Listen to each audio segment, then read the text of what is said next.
Tema de hoje: livres de igrejas controladoras. Eu peço que você deixe sua Bíblia aberta em 2 Coríntios 11, do versículo 2. Daqui a pouco nós vamos ler esse texto, e diversas vezes no meio da mensagem eu quero relembrar esse texto com você, porque ele é a base de toda a mensagem. 2 Coríntios 11, versículo 2. Mas antes, deixa eu começar explicando algo. Por sua própria natureza, a igreja não pode ser controladora.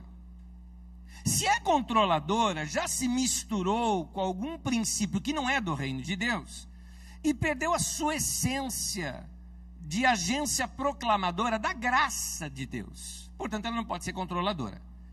Então eu estou ministrando essa palavra para dizer mais ou menos assim: que Deus nos livre de ser assim. Que Deus nos livre de ser assim. Por isso que eu preciso ministrar essas coisas aqui para os irmãos. Primeira coisa que é importante você saber é que eu não estou falando mal dessa ou daquela igreja, mas eu estou sim denunciando alguns erros que foram instaurados na igreja brasileira e que nossos irmãos aqui da Carisma precisam saber o porquê nós não praticamos essas coisas. É por isso que eu quero te mostrar. Eu quero te mostrar o que está por detrás, a consequência, onde é que chegam alguns métodos. Por exemplo, outra coisa que é importante você saber: nós não somos contra grupos pequenos. Na nossa comunidade tem pessoas, tem grupos na nossa comunidade que se reúnem assim. Na história toda da nossa comunidade, nós tivemos esses grupos nas casas, reuniões de comunhão. Chama do que você quiser: grupo pequeno, pequeno grupo, grupo familiar, célula, chama do que você quiser chamar. É importante, eu acho, a igreja ter esses encontros pequenos, se reunir com um grupo de irmãos, onde um abençoa o outro. Eu acho importante. Eu já vi vários modelos saudáveis, onde você vê comunhão, pastoreamento, vidas crescendo de modo saudável, não doentio. Eu estou chamando de quando isso se torna um perigo, isso que eu estou chamando a atenção.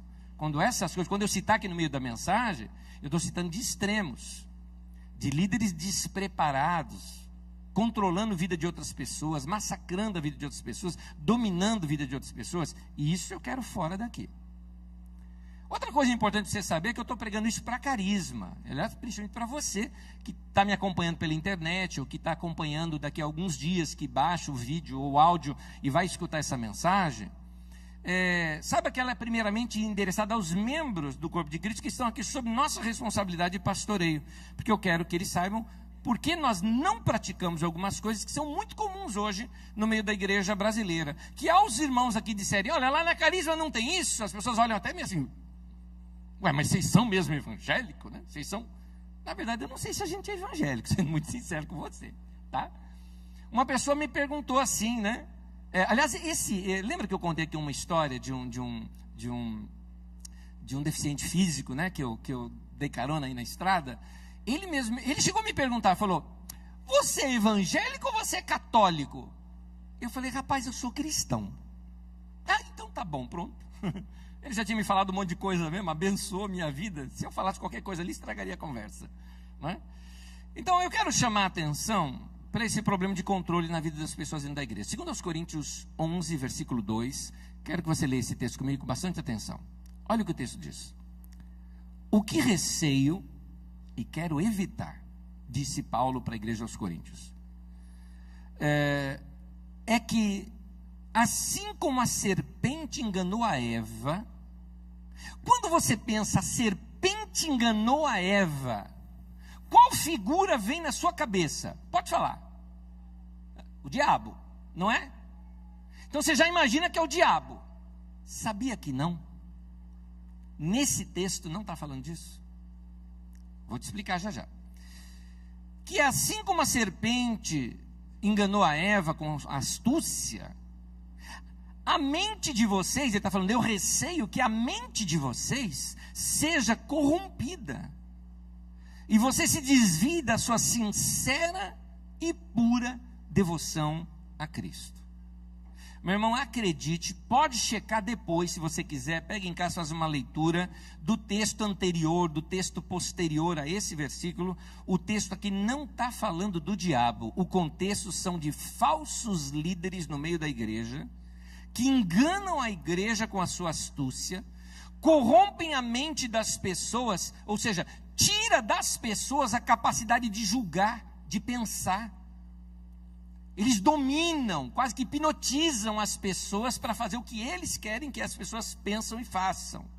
E leva-os a se desviar da sua sincera e pura devoção a Cristo.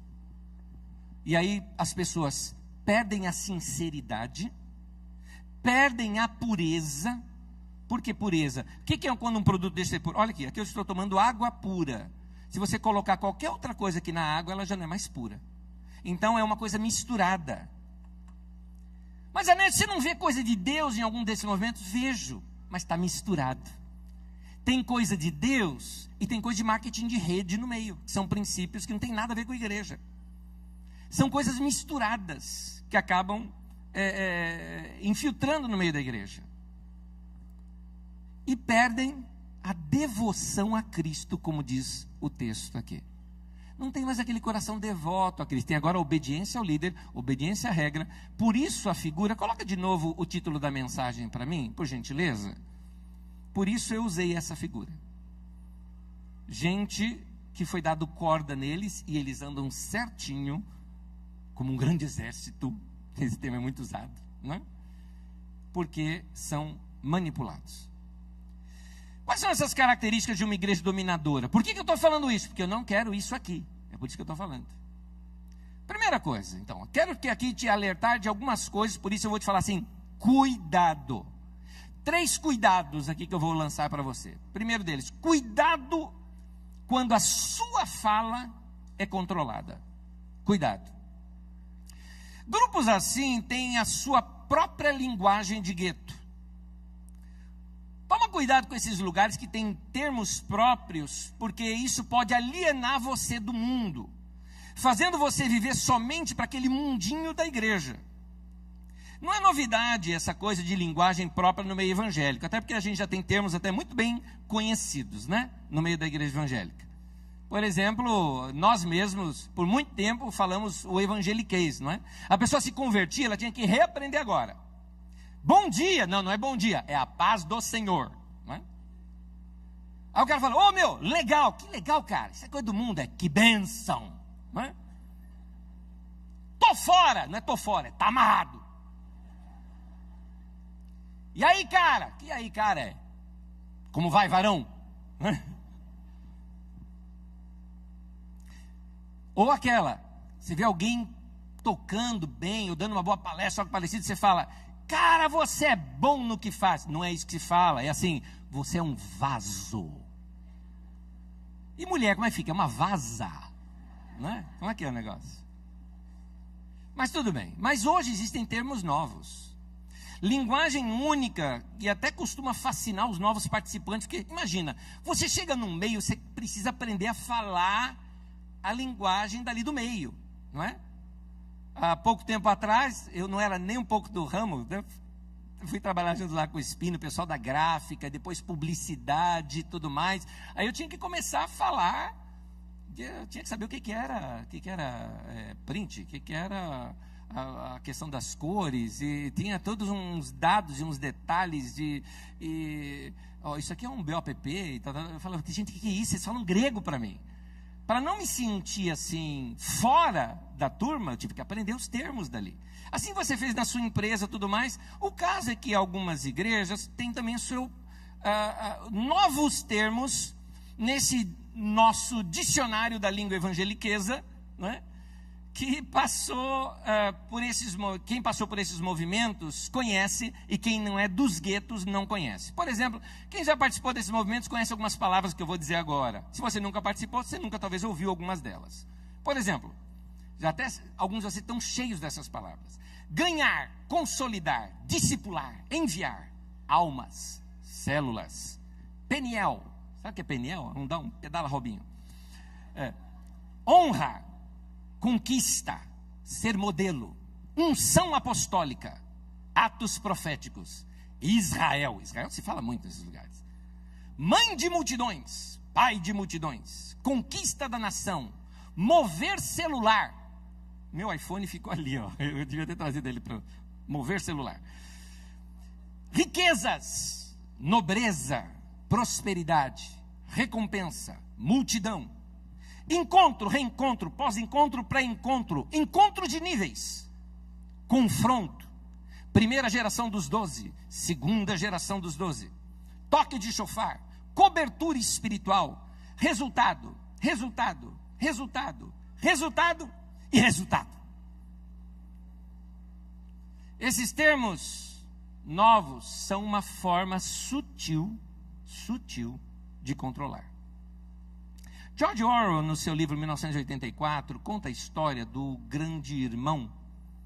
O Grande Irmão, ou The Big Brother, é daí que vem o nome?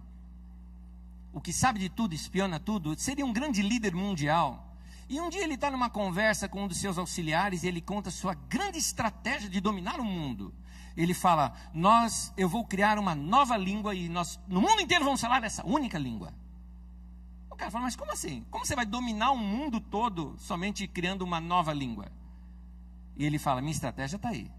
Como o povo vai pensar em liberdade se nessa nova língua não tiver nenhuma expressão que consiga explicar o que é liberdade? Então, quando as pessoas têm uma só linguagem, é mais fácil controlar. Quando a coisa é muito uniforme, é mais fácil controlar. Nesses meios acaba se tendo não só uma linguagem própria, mas a linguagem ela extravasa também para o jeito, para o comportamento, para a roupagem própria. Como se não bastasse a linguagem própria do gueto, também tem essa roupagem própria. E eu confesso, particular meu, que eu tenho arrepios quando eu vejo assim, povo de igreja reunido e está todo mundo uniformizado. Eu tenho um pouco de arrepio disso. Quando é um coral, tudo mais, eu até entendo, né? Quando é alguém que está simplesmente orientando, é um grande evento, são as pessoas que estão na recepção, é óbvio que você está falando de organização. Mas alguns outros casos são de controle. Sem contar quando a indumentária é para separar o povo em níveis. Depende da roupa que ele está usando, você já sabe quem é o cara. Isso não é só com roupa, não. Hoje em dia existe, por exemplo, anel de bispo, anel de apóstolo, bottom sacerdotal. E isso tudo vendido por um valor absurdo. Absurdo. E aí isso traz uma outra coisa, porque já que divide em nível, entenda, se é para destacar o indivíduo, naturalmente ele já está ganhando uma admiração maior do que os outros. Mexe com o ego, puxa a questão da ostentação. Você consegue imaginar Jesus fazendo isso? Eu não consigo. Inclusive, para Jesus ser identificado, ele estava no meio dos discípulos, ia ser preso. Judas fez ali um código, falou, o cara que eu chegar e der um beijo, é ele. Porque imagina assim, chega lá a PE de Jerusalém, vamos prender Jesus. Quem é o Jesus? É aquele lá de sandália, estava todo mundo de sandália. O barbudo, todo mundo era barbudo. E aí, como é que é? Quem que é o cara? O cabeludo, você imagina como que devia ser Pedro? Não é? E aí, precisou essa identificação. Por quê? Porque Jesus se vestia igual a todo mundo. Então, aqui, nesses meios, a ostentação faz parte do show. E muita gente acaba sendo atraída pela própria cobiça. O indivíduo, por exemplo, que nunca se deu bem profissionalmente, aí vem possibilidade de se enriquecer através do ministério. Eu conheço pastores, amigos, gente querida, que procurou esses modelos porque queria uma receita de bolo para dar um novo resultado no seu ministério. Lembre-se, resultado é igual a números. Números, reconhecimento. Reconhecimento, prosperidade. É isso. Então se explora muito esse momento de fraqueza desses novos adeptos. Necessidade de reconhecimento, de ser legitimado, de ter um caminho para a prosperidade financeira, e muita gente se enveredando por isso. E alguns desses encontros, você não pode ir com qualquer roupa não, principalmente se for de pastor. Alguns desses encontros para pastores e líderes de níveis, como se chama, você usa traje de primeira linha. Tem mais. Você tem que se hospedar em hotel de primeira linha, que já quem está organizando o evento já preparou para você. Claro que levando uma boa grana por detrás. E é uma ostentação que chega a ser escandalosa. Você acha que eu estou exagerando? Vai pesquisar. Vai pesquisar, olha na internet. Procura. Você vai ver coisa pior do que o que eu estou falando aqui. A Bíblia, em muitos desses lugares, não é mais estudada como Bíblia. Ela se tornou um manual com textos seletos para apoiar o conceito da tal visão celular. Tudo agora que se fala é da tal visão. Não se fala mais de evangelho, se fala de visão. Aliás, onde é que está na Bíblia essa expressão? Alguém pode me encontrar visão celular na Bíblia? Talvez Evangelho segundo Steve Jobs, né? Talvez tenha. Cuidado com lugares em que se fala demais em submissão. Cuidado. A ênfase na Bíblia, quando ela trata alguma questão de submissão, é o sentido de comunhão. Essa é a ênfase na Bíblia. Quando você lê na Bíblia, diz sujeitai-vos uns aos outros. Então, cuidado com lugares que fala demais em submissão. Em Atos 2:46, diz assim: eles partiam o pão em suas casas e juntos participavam das refeições com alegria e sinceridade de coração. Você nota uma leveza nesse texto? Por que o povo se reunia em casa? Porque foi mandado, e quem não participar das reuniões pequenas não pode fazer nada e está fora da visão. Você vê alguma coisa disso nesse texto? Você não nota uma espontaneidade das pessoas quererem estar juntas, é por isso que eles estavam reunidos? Não era para controlar a pessoa, era algo espontâneo. O que eu vejo na igreja brasileira é que são muitos métodos impostos pela liderança para se ter um maior controle da igreja. E aí, a partir daí, controla tudo, meu querido. Se você caiu nessa rede, você passa a ser controlado. Controla o seu dízimo, se você dá e se você não dá. Porque agora você dá o dízimo ali para o seu líder de célula, que você está ali, o cara cuida só de 10, 12 pessoas ali, então é fácil ele saber. Então, o dízimo vira imposto, né? Vira imposto. Controla a frequência das pessoas, você não pode faltar em nenhuma reunião, que você é cobrado. Se você visitar outra igreja e saberem disso, você vai ver, vai ver. Isso tudo vira uma cadeia de comando com o autodenominado apóstolo no topo da cadeia. E isso dá muito poder para quem está no topo, facilita a manipulação. Nesses lugares se usa muito a palavra honra. Entenda que a palavra honra não foi tirada do contexto bíblico de honra. A Bíblia fala de honrar o líder? Fala. Como fala para honrar pai e mãe. Como é que você honra seu pai e sua mãe? Você sabe. Eu preciso te explicar? Você sabe. Você sabe o que é honrar pai e mãe? Da mesma forma, você tem que honrar seus líderes. Ser grato a Deus por eles. Eu falo com tanta honra dos meus pastores, das pessoas que pastorearam minha vida, das pessoas que me abençoaram. Eu falo com honra, eu falo com carinho. Isso é honrar. Isso é honrar. Agora, em nenhum lugar está dizendo que honrar é ficar dando dinheiro para o indivíduo. Honra para eles tem a ver com dinheiro e com glamour. Temos que honrar nosso pastor, né? Temos que honrar o nosso bispo, o nosso apóstolo. Nós temos que honrar. E aí inventaram um imposto novo, e criaram um negócio fora do contexto, lá do Velho Testamento, chamado primícia. Então, além de você dar seu dízimo, além de você dar oferta, além de você participar de algumas campanhas, você tem que dar também as primícias. Sabe o que é primícia? É um dinheiro que vai diretamente para o bolso do líder. Não passa nem na sacolinha, você vai lá no bolso, pensa, porque você vai honrar o cara. Receita Federal, vai atrás disso, por favor. Porque é dinheiro não contabilizado. Então, para você ter uma ideia como é que são as coisas, numa dessas reuniões, um desses pregadores disse ter recebido uma revelação do Senhor naquela noite, que 120 pastores ali reunidos doariam 10 mil reais cada um para realizar o sonho de um desses autodenominados apóstolos a comprar um jatinho para ele. Agora esses pastores, veja bem, suponhamos que eu estivesse lá e fosse um desses. Eu já tenho que sacar o checão e dar. Já dei. Agora, da onde que vai vir esse dinheiro meu? Meu caro, eu cuido de 12. 10 deles dando 1.000, já me cobriu minha conta. Se os 12 der 1.000, eu ainda lucro com 2. E você que era lá ligado comigo, era 1.000zinho só para você. Ah, você cuida de 12, 100zinho de cada um, ó, dá certinho. E aí vai. É assim. É como nessas cadeias de marketing de rede, quem sofre é quem está lá embaixo. Os lá em cima é tudo diamante, isso e aquilo e tal. Você ouve aquelas palestras fascinantes, eu vou ficar rico. Vai nada, meu querido, vai nada. Você balela. Me parece que na Bíblia, em Atos, a coisa era diferente disso. Pelo menos eu nunca li nada na Bíblia dessa maneira. Um outro problema é o mau uso da palavra discípulo. Mau uso. No Novo Testamento, discípulo é um discípulo de Jesus. Ponto. Tem mais nada.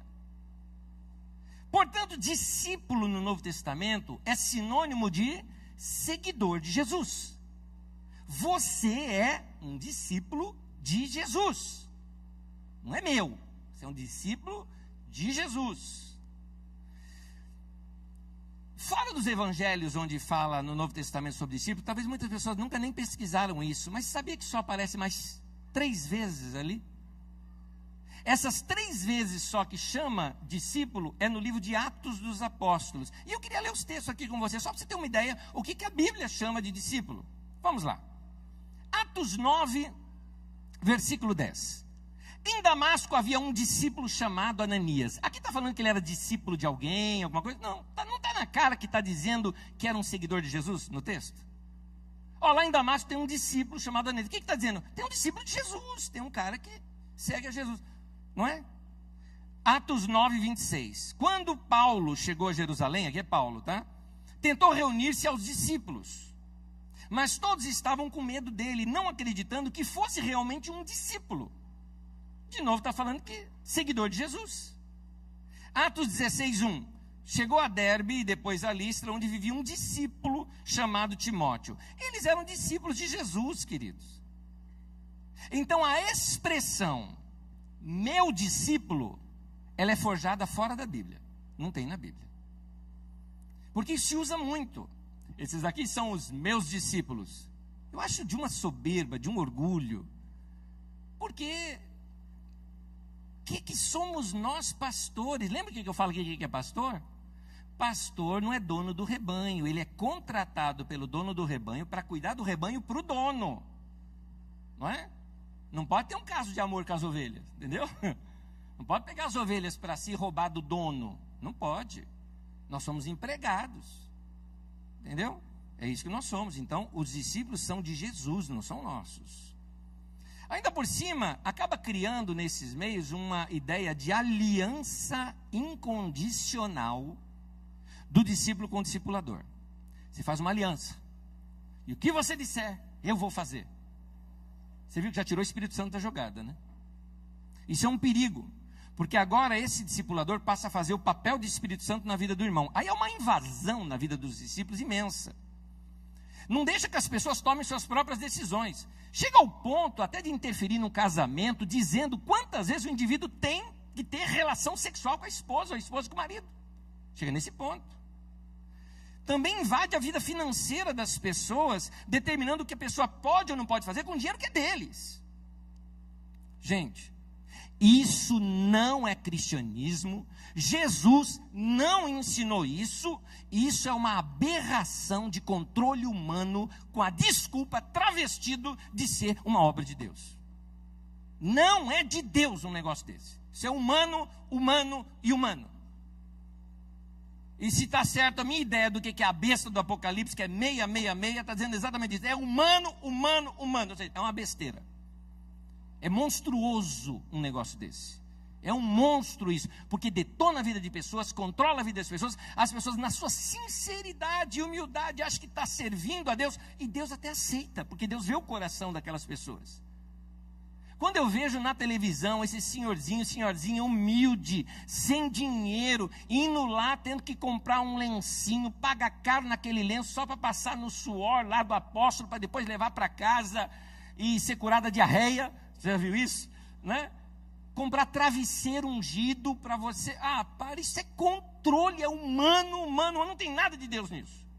Tem nada de Deus nisso. Anésio, mas não acontece milagre? Acontece, porque Deus honra a fé daquele povo simples.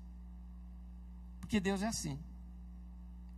Aliás, esse controle, se com um casado, já na sua vida adulta, que tem família própria e tal, já existe esse abuso, tadinho de vocês que são solteiros. Tem um negócio novo agora chamado corte, cortejar. Não pode mais namorar, agora é corte. Aliás, que nominho feio, né? Cá entre nós. Não pode pegar na mão, tem que pedir permissão para o líder, algumas vezes até vai contra a decisão da própria família. E se namorar a moça de outra igreja, está em pecado, que é julgo desigual. Então é um controle. Agora, é interessante que a maioria desse pessoal que está hoje impondo isso sobre os outros, não namoraram desse jeito, não. Isso me faz lembrar uma vez que eu estava numa reunião de pastores, e um pastor já idoso, tudo mais, com todo respeito a ele que eu tenho, mas eu não podia concordar com o que ele estava falando. O cara veio defender que relação sexual no casamento é só para procriação. Se não for para procriação, é pecado. Gente, eu estava há 1 mês do meu casamento. Você imagina como é que eu me comportei, né? Cheguei para ele, para você que já está mais idoso, é fácil falar um negócio desse. Né? Já curtiu tua mulher, já tudo bem, né? E agora não vai mais fazer filho, aí você pode, né? Mas agora imagina eu, filho de baiano, sangue quente, guardei minha virgindade para o casamento. Você imagina a expectativa que eu estou, indivíduo. Você vem me falar, para, não dá.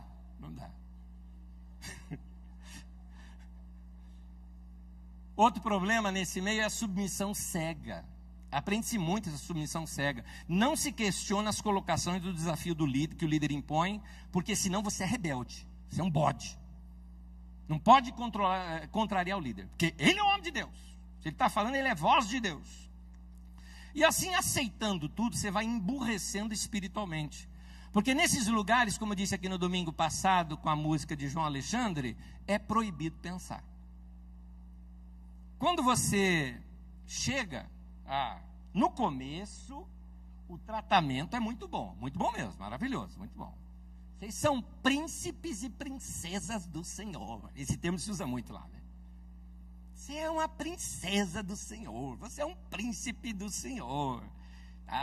Mas basta você entrar para dentro da engrenagem, não dar o resultado, não conseguir ganhar a pessoa, não formar seus 12, que você vai ver o que vão te chamar. Aí o príncipe vira sapo. O problema é que desvalorizam o ser humano quando ele não corresponde ao que se tem em mente para ele. Isso é controle. Eu li uma dissertação sobre alguns ditadores da história, e aquele sociólogo disse o seguinte: o primeiro princípio para controlar povos ou pessoas é não permitir que eles saibam que estão sendo controlados. Ora, para não permitir que saibam, você tem que isolá-los.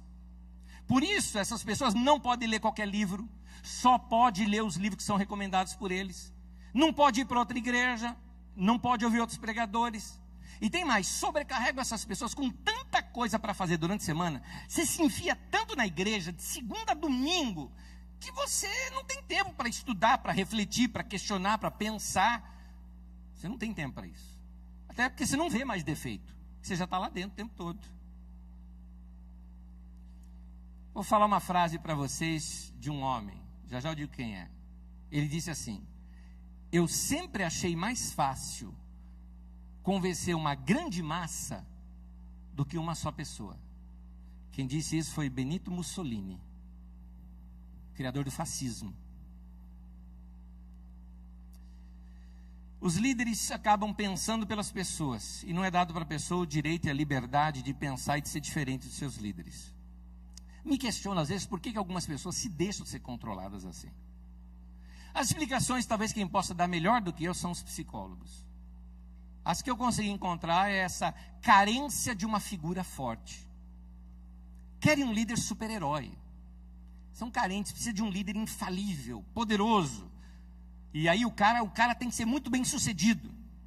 E aí, se você é líder no movimento, você tem que parecer assim, porque senão ninguém vai te ouvir. Por isso, nesses movimentos, o líder ele tem que aparentar ser bem-sucedido, entendeu? Cara bem-sucedido não chega de sandália, falando, e aí, beleza? Não chega assim, né? Ele tem que ter uma postura própria, uma roupa própria, né? A marca demais, isso conta muito. Postura, distância, porque, afinal de contas, é difícil você chegar perto de uma pessoa bem-sucedida, né? Então, e tem também aquele outro lado da figura paterna. Na cabeça de muita gente, pai manda, pai bate, de pai se apanha, pai usa o chicote. Já ouviu essa expressão? Aliás, você quer me deixar assim chateado, me chateia, é quando às vezes eu trago uma palavra de orientação, de esclarecimento, e a pessoa vem para mim e falou, hoje a palavra foi um chicote na gente, hein? Você bateu na gente com a palavra. Que bateu, meu irmão? Para. Eu lá sou espancador de criança. É tanta punição, é tanto sacrifício, é tanta submissão, que às vezes fica óbvio que algumas pessoas se adaptam a esse modelo porque gostam de sofrer, meu Deus do céu. Não é possível. Outro cuidado. Não confunda unidade com uniformidade. São duas coisas diferentes. Unidade é a gente estar junto na diversidade. É a liberdade de pensar diferente, mas estar junto por causa do amor. Isso é unidade. Vou repetir para os irmãos, publicamente gravado, coisas que vocês já ouviram de nós aqui diversas vezes. Na nossa reunião de membros deixamos isso muito claro para vocês. Aqui você tem direito de pensar diferente da gente. Tem a liberdade. O que você não tem direito de não me amar, meu filho, você vai ter que me aguentar. É igual os Zagalo, você vai ter que me engolir. Porque é irmão, cara. Nós não vamos deixar de ser irmão. Então a gente tem que ter unidade na diversidade. Agora, Deus é o autor da diversidade. Deus fez as coisas assim. Agora, quando alguém quer tornar tudo igualzinho, um montão de soldadinho de chumbo, falando em formar um exército, mesmas palavras, mesmo jeito, mesmo comportamento, cuidado. Cuidado. O ponto é, quando alguém quer tornar isso tudo igualzinho, é perigo, né? Então, queridos, nós não podemos tentar forçar ninguém a se encaixar num padrão pré-estabelecido. Então, aqui que vem a frase: não confunda um método com a ordem de Jesus para fazermos discípulos. Não confunda. Não, mas Jesus não mandou fazer discípulo. Mandou. Então, é o que nós estamos fazendo? Eu cuido de 12, aqueles cuidam de 12, e ele está debaixo do meu governo, debaixo da minha orientação. Pera. É aí que está o erro, aí já é o método. Vamos examinar o texto que Jesus fala isso. Mateus 28, 19 e 20, olha o que diz o texto. Portanto, vão e façam discípulos de todas as nações, batizando-os em nome do Pai, do Filho e do Espírito Santo, ensinando-os a obedecer tudo o que, quem? Quem? Jesus lhes ordenei. E qual é o mandamento de Jesus? Ame o próximo. Como eu vos amei, né? Ame o próximo como a si mesmo, é do Velho Testamento. Ame uns aos outros como eu vos amei, é o mandamento de Jesus. E eu estarei sempre com vocês até o final dos tempos. Então, umas perguntas aqui para o texto. Fazer discípulo de todas as nações. Fazer discípulo para quem? Para Jesus. Batizando, que é isso? Colocando essa pessoa, batismo é um sepultamento. Sepultando, colocando, enxertando essa pessoa para dentro da Trindade. Levando essa pessoa a ter um relacionamento íntimo com Deus, não é com você. Obedecer o que Jesus ordenou. O que Jesus ordenou? Ame as pessoas. Ensine essas pessoas a amar. É isso que o texto está dizendo. Não está dizendo para ensinar essas pessoas a obedecer uma visão, um método. Para. Aliás, eu tenho outra alergia minha, essa palavra visão. Que parece que só quem tem a visão está vendo, o resto é cego. Às vezes eu acho que é bem o contrário, tá?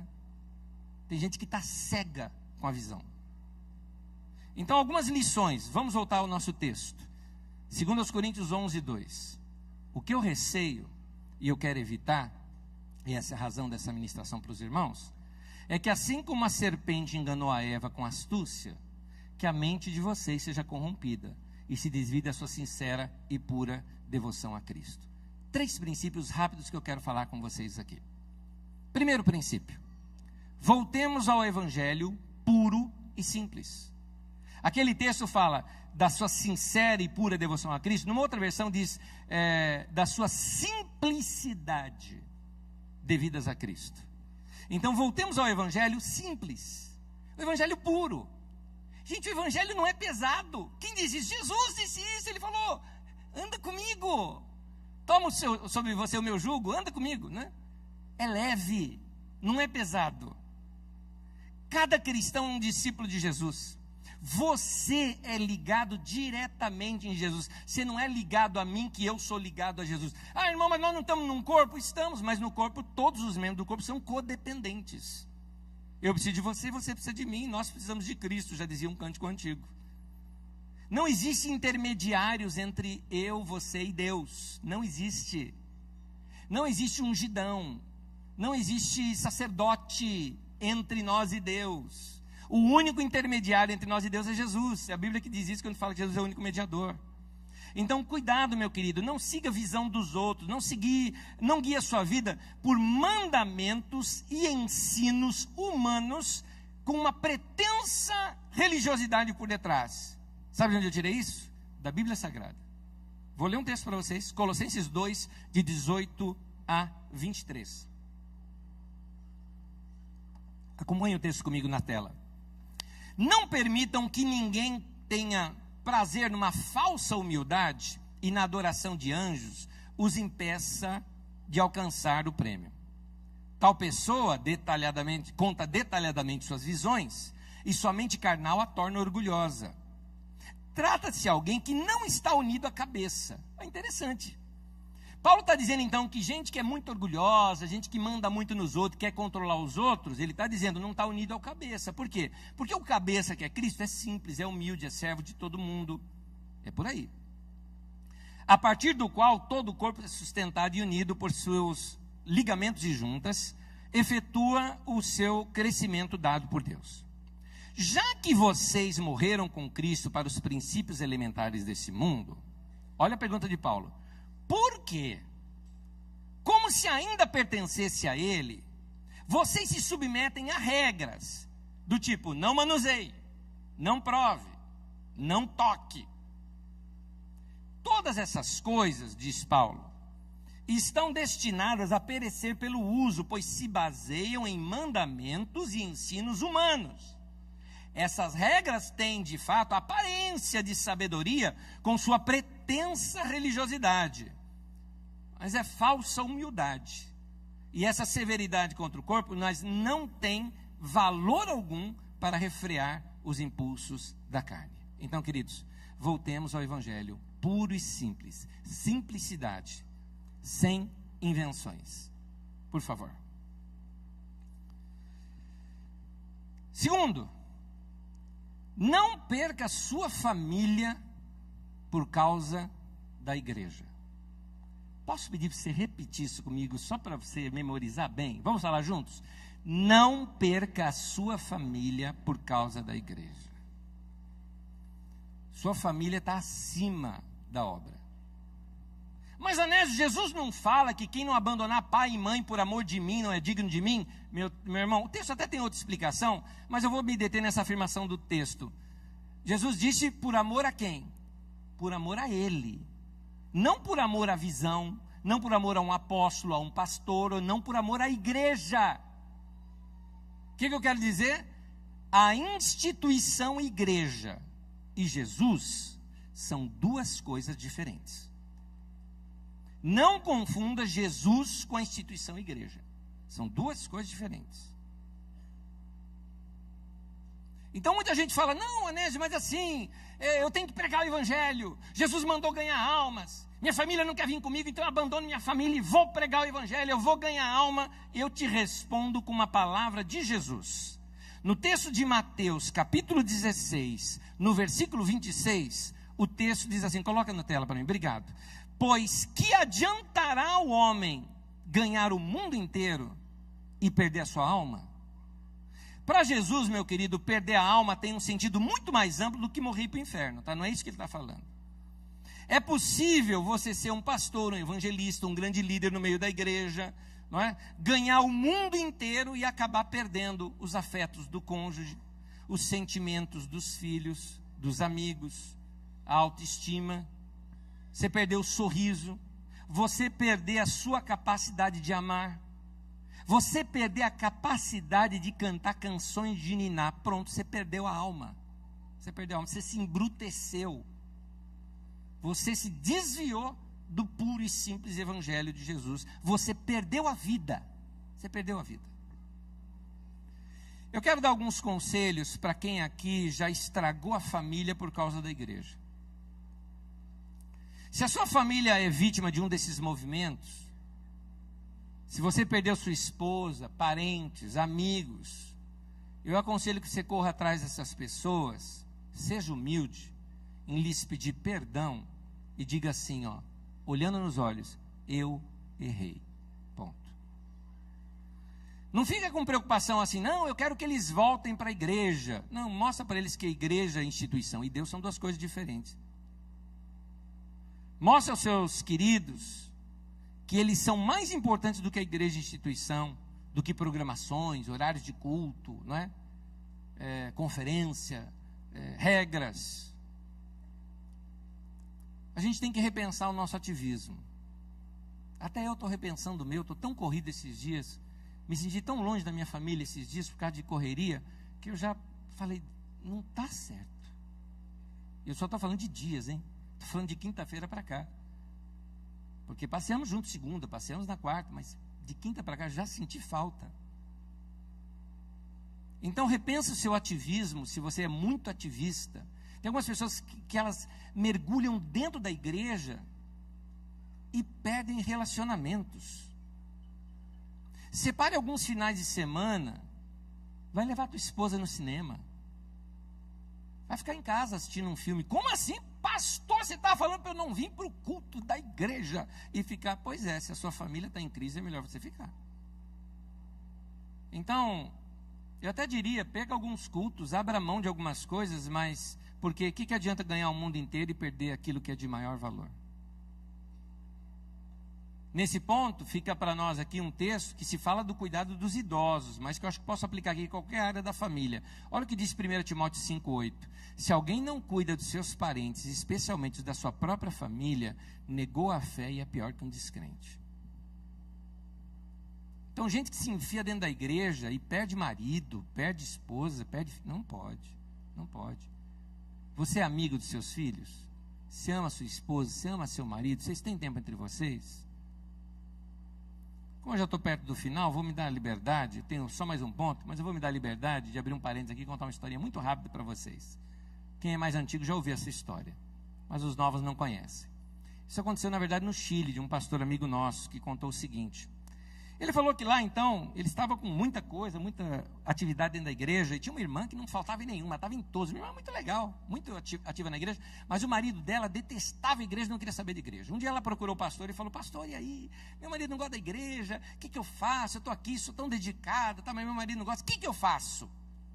Aí ele falou o seguinte, irmã, faz o seguinte, deixa eu entender. Você está aqui agora, começando comigo, plena semana, à noite. Teu marido jantou hoje? Ah, jantou, pastor, jantou. Você jantou com ele? Não, eu vim para a igreja, mas eu deixei a comidinha prontinha, estava lá prontinha para ele, bonitinha. Ele chega do trabalho, ele arruma a comidinha dele e come. Ele falou, então faz o seguinte, amanhã tem conferência aqui de novo. Você vai fazer o seguinte, você vai arrumar sua comidinha, vai arrumar tudo para o teu marido, e a hora que ele chegar, você vai esperar ele chegar. E janta com ele. E fica com ele. E não vem para cá se não for sem ele. Se não for com ele. Se for sem ele, fica em casa. Tá bom. Seguiu. Muito bem. Maridão chegou do trabalho. Jeitão sisudão de ser, né? Aquele cara sisudão e tal. Chegou do trabalho, veio a esposa toda bonitinha, arrumadinha, mesinha pronta, com 2 pratos. Ele olhou assim, ué, vai jantar comigo hoje?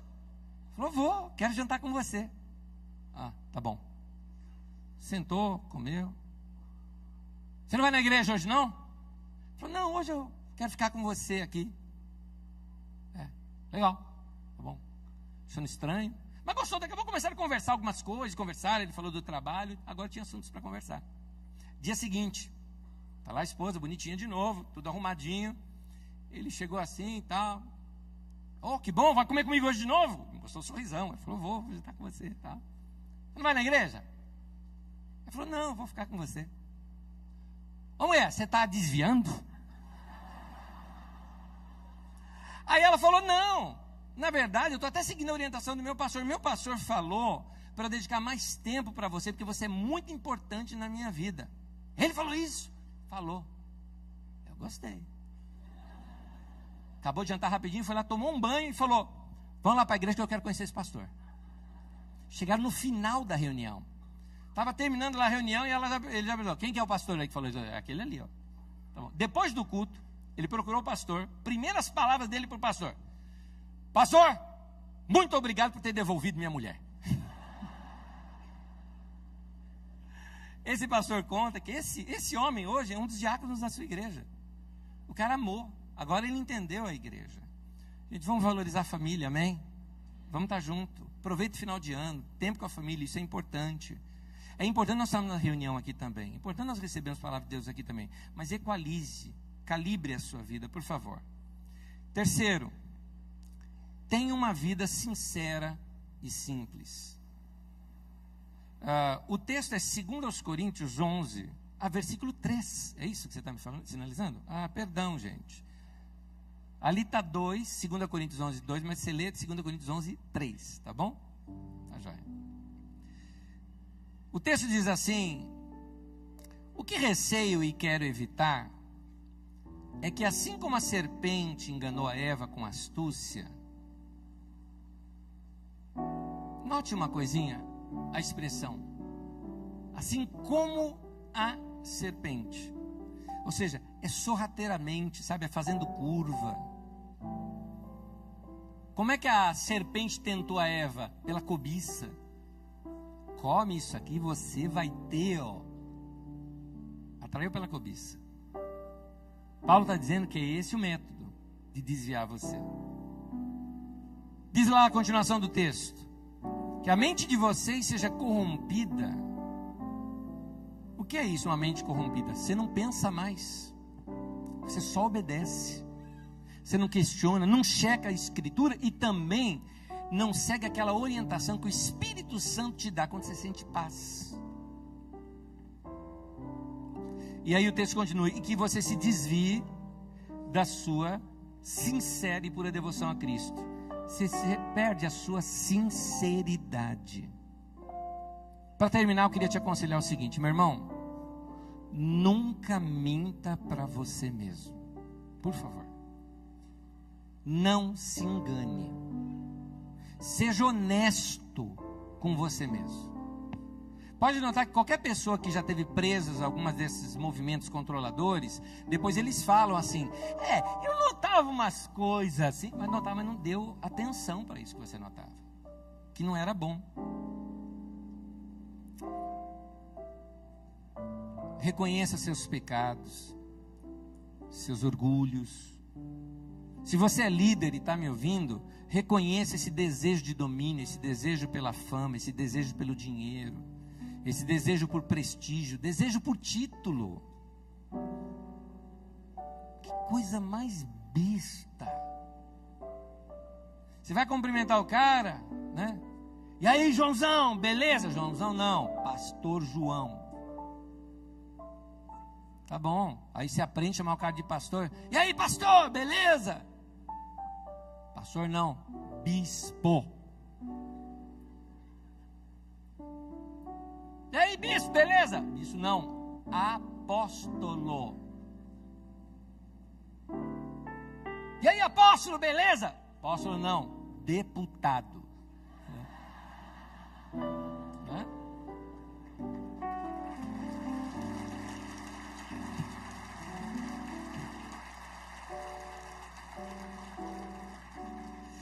Cargos e reconhecimento humano. Você que já trabalhou em empresa cheia disso, não dá nojo? Agora a gente vai ver isso dentro da igreja. Igualzinho Jesus ensinou, né? Jesus fala assim, ó: no mundo vocês têm pessoas que dominam sobre eles, uns dominam sobre os outros. Entre vós não será assim. Quem quiser ser o primeiro, seja o servo de todos. Desejo por bajulação, desejo por privilégio. Meu irmão, se você está tentado a isso, foge disso. Volte à simplicidade e à pureza devidas a Cristo. Volte ao evangelho puro e simples. Meu conselho para terminar: siga o seu mestre.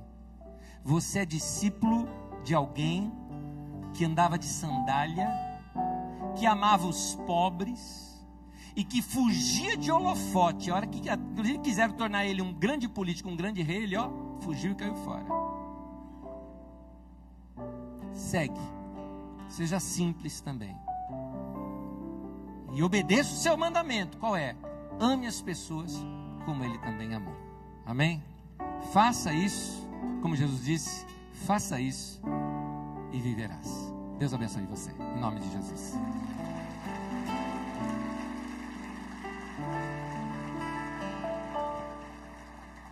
Terminando, vamos ficar em pé, nós vamos orar nesse momento juntos, vamos só dar as mãos. No meu relógio nós passamos 2 minutos aqui do horário, me perdoem, ainda vou melhorar. Vamos dar as mãos? Vamos dar as mãos? Senhor, guarda o nosso coração, Senhor. Não permita que a concupiscência dos olhos, a soberba da vida, não permita que o amor ao dinheiro venha gerar tantos males na nossa vida. Não permita que nada disso seja instaurado no nosso coração, gerando tantos males na nossa vida. Torna o nosso coração simples.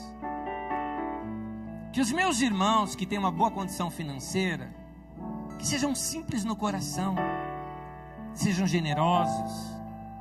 Que meus irmãos que não têm uma boa condição financeira, que não cobicem as dos ricos, mas que sejam simples e felizes, do jeito que são. Que nós aprendamos a te servir de todo o coração, te amar de todo o coração e te servir com simplicidade para o resto da nossa vida. Não permita, ó Deus, que o nosso coração se desvie da simplicidade e pureza devida a Cristo, nem que o nosso entendimento seja corrompido pela astúcia de pessoas que nos induzem ao erro. Senhor, torna-nos cada vez mais discípulos fiéis ao Senhor, que sigamos ao Senhor de todo o nosso coração, e que as pessoas ao andarem conosco possam perceber e ver Jesus em nós, sem dizer uma só palavra. Nos ensine a ser luz no mundo. Em nome de Jesus, nós te pedimos isso. Amém, amém, amém. Domingo que vem estamos aí de novo. Deus abençoe você. Bênção na tua vida, na tua casa. Vai viver tua vida. Deus abençoe.